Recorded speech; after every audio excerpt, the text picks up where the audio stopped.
Malam yang menyeramkan di Villa Tua. Villa Tua yang terletak di pinggiran kota dikelilingi oleh pepohonan yang rimbun dan jauh dari keramaian kota. Villa itu terbengkalai dan kosong selama bertahun-tahun. Tidak ada yang tahu siapa pemilik sebenarnya atau mengapa villa itu ditinggalkan begitu lama. Suatu malam, kelompok teman-teman memutuskan untuk pergi berpesta di Villa Tua tersebut. Mereka berpikir bahwa villa itu akan menjadi tempat yang sempurna untuk berpesta tanpa diganggu oleh orang lain. Sebelum memasuki villa, mereka mencari informasi tentang villa tersebut. Tetapi, mereka tidak menemukan informasi yang cukup tentang villa tersebut. Mereka memutuskan untuk masuk ke dalam villa dan mulai berpesta. Mereka membawa minuman keras dan makanan ringan. Semua orang terlihat senang dan bahagia saat berpesta. Namun, ketika malam semakin larut, suasana mulai menjadi mencekam. Mereka mendengar suara-suara aneh yang tidak bisa dijelaskan. Suara-suara itu seperti suara langkah kaki, suara pintu yang terbuka atau tertutup sendiri, dan suara-suara yang tidak terdengar asing lagi di telinga mereka.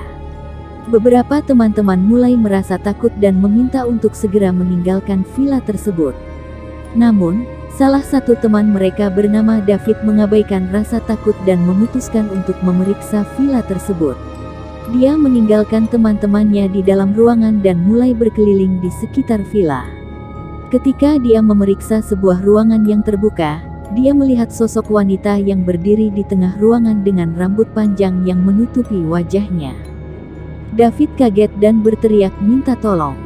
Dia segera berlari menuju teman-temannya dan memberitahu apa yang baru saja dia lihat. Teman-teman David tidak percaya dan berpikir bahwa dia hanya membuat lelucon. Namun, ketika mereka memeriksa ruangan tersebut, mereka tidak menemukan sosok wanita yang diceritakan David. Mereka merasa semakin takut dan ingin segera keluar dari villa tersebut. Namun, pintu villa terkunci dari luar dan mereka tidak bisa keluar. Mereka berusaha untuk membuka pintu dengan segala cara, tetapi tidak berhasil. Mereka merasa terjebak di dalam villa tersebut dan tidak tahu harus berbuat apa.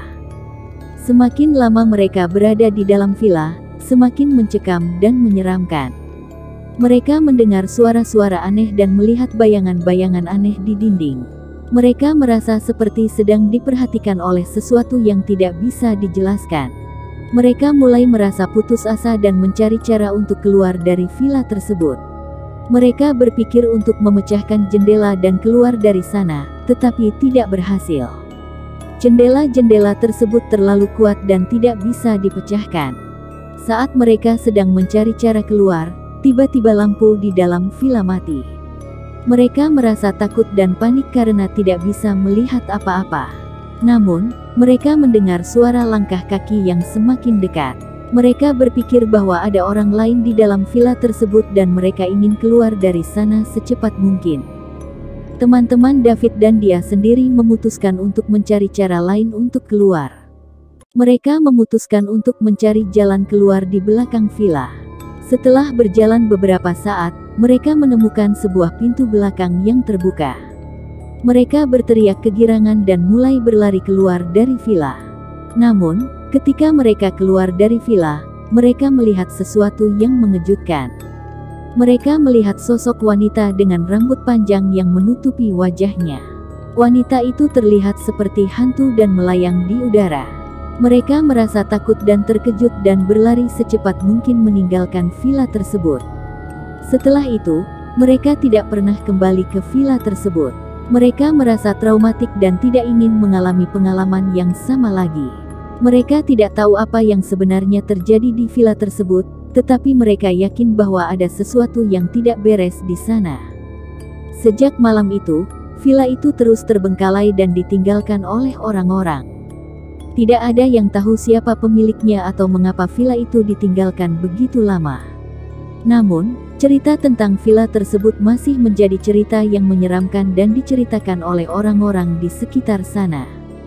Itulah cerita tentang malam yang menyeramkan di Villa Tua. Cerita ini mengajarkan kepada kita untuk tidak sembarangan memasuki tempat yang tidak diketahui sejarahnya atau tempat yang terbengkalai. Kita harus selalu berhati-hati dan waspada dalam setiap situasi, terutama jika kita berada di tempat yang tidak kita kenal atau tidak aman.